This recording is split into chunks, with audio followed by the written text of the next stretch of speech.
سب سے پہلے بات کریں گے حماس کا غزہ میں اپنی حکومت ختم کرنے کا اعلان۔ 20 سال بعد گورننگ باڈی تحلیل کر دی۔ انتظام فلسطینی ٹیکنوکریٹ کمیٹی کے سپرد، معاملات سنبھالنے تک حماس بطور نگران کام کرے گی۔ ٹیکنوکریٹ کمیٹی امریکی صدر ٹرمپ کے بورڈ آف پیس کی حمایت پر بنائی گئی تھی۔ ترجمان حماس کے مطابق اپنا کام مکمل کر دیا، گیند اب ثالثی کرنے والے ممالک کے کورٹ میں ہے۔ حماس کا بڑا اقدام، 20 سال بعد اپنی حکومت تحلیل کر دی۔ انتظام فلسطینی ٹیکنوکریٹک کمیٹی کے سپرد کرنے کا اعلان۔ غزہ حکومت کے میڈیا آفس کے ڈائریکٹر اسماعیل الصوابہ نے بتایا، حکومت کی ایمرجنسی کمیٹی کے سربراہ محمد الفراح نے باضابطہ طور پر استعفیٰ پیش کر دیا۔ غزہ کا اقتدار صدر ڈونلڈ ٹرمپ کے بورڈ آف پیس کی حمایت یافتہ فلسطینی ٹیکنوکریٹک کمیٹی کے حوالے کیا جائے گا۔ گورنمنٹ ایمرجنسی کمیٹی کے سربراہ اور حکومتی فالو اپ کمیٹی کے قائم مقام سربراہ محمد عبد الخالق الفرح نے عہدے سے باضابطہ استعفیٰ دینے اور حکومتی ایمرجنسی کمیٹی کو تحلیل کرنے کا فیصلہ کیا ہے۔ یہ اقدام طے شدہ انتظامات پر عمل درآمد، اقدامات میں سنجیدگی ظاہر کرنے اور انتظامی امور کی منتقلی کو آسان بنانے کے لیے کیا ہے۔ حماس رہنما نے کہا، ہم نے اپنا کام مکمل کر دیا۔ معاہدے کے ضامن ممالک اور امریکی انتظامیہ کی ذمہ داری ہے کہ وہ اس معاہدے پر عمل درآمد کرائیں۔ گیند اب ثالثوں کے کورٹ میں ہے۔ فلسطینی ٹیکنوکریٹک کمیٹی کا انتظام سنبھالنے تک حماس نگراں کے طور پر کام کرے گی۔ ٹیکنوکریٹک کمیٹی ٹرمپ کے بورڈ آف پیس کی حمایت پر بنائی گئی تھی۔ بورڈ آف پیس میں پاکستان، سعودی عرب، قطر، ترکیہ، انڈونیشیا سمیت 25 سے زائد ممالک شامل ہیں۔ حماس کے اعلان پر غزہ بورڈ آف پیس کا رد عمل آ گیا۔ بیان میں کہا، ہمارا جائزہ وعدوں کے بجائے عملی اقدامات کی بنیاد پر ہوگا۔ فیصلے روڈ میپ میں بیان کردہ تمام تقاضوں کے مطابق ہونا ضروری ہیں۔ غزہ انتظامی کمیٹی کو مکمل حکومتی اختیارات سنبھالنے کے قابل ہونا چاہیے۔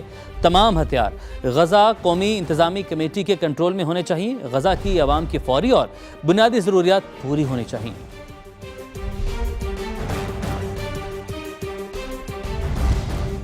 غزہ بورڈ آف پیس صہیونی جارحیت ختم کرنے اور تباہال علاقے کی ازسر نو تعمیر کی نگرانی کے لیے بنایا گیا۔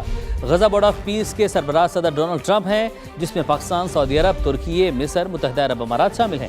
انڈونیشیا، قطر، ازبکستان، ہنگری، ارجنٹائن سمیت دیگر ممالک بھی شامل ہیں۔ ایگزیکٹو بورڈ میں امریکی وزیر خارجہ مارکو روبیو، نمائندہ خصوصی سٹیو وٹکوف اور جیریڈ کشنر شامل ہیں۔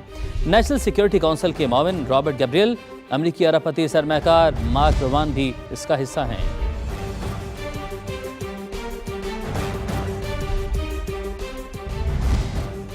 دیگر خبریں شامل کرتے ہیں۔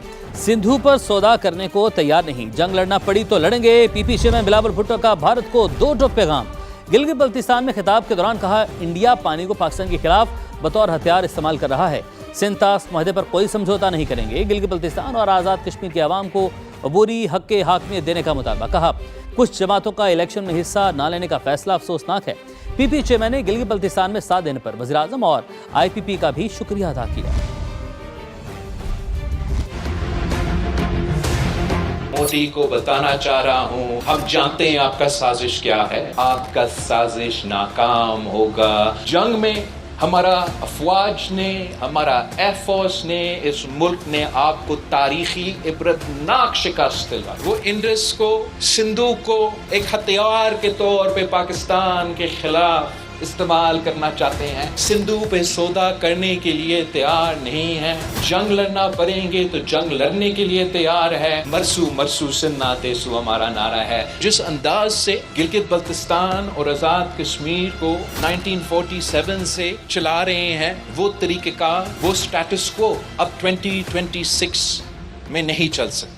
بری طور پہ ہمیں حق حاکمیت گلگت بلتستان اور آزاد کشمیر کو دینا پڑے گا۔ آئینی حقوق دلوانا پڑیں گے۔ یہ پرانی تنخواہ پہ آزاد کشمیر اور گلگت بلتستان کے لوگ چلنے کے لیے تیار نہیں۔ نیشنل فائنانس کمیشن میں، کاؤنسل آف کامن انٹرسٹ میں آپ کو آزاد کشمیر کو اور گلگت بلتستان کو بٹھانا پڑے گا۔ مجھے بہت افسوس ہو رہا ہے کہ کچھ جماعتوں نے یہ اعلان کیا کہ وہ انتخابات میں حصہ نہیں لیں گے۔ آپ حصہ لو۔ وزیر اعظم شہباز شریف صاحب کا شکر گزار ہوں، جس نے پاکستان پیپلز پارٹی کا مینڈیٹ تسلیم کیا، اور پھر جو آئی پی پی کے جماعت وفاق میں ان کا شکر گزار ہوں کہ انہوں نے بھی پاکستان پیپلز پارٹی کے ساتھ دیا۔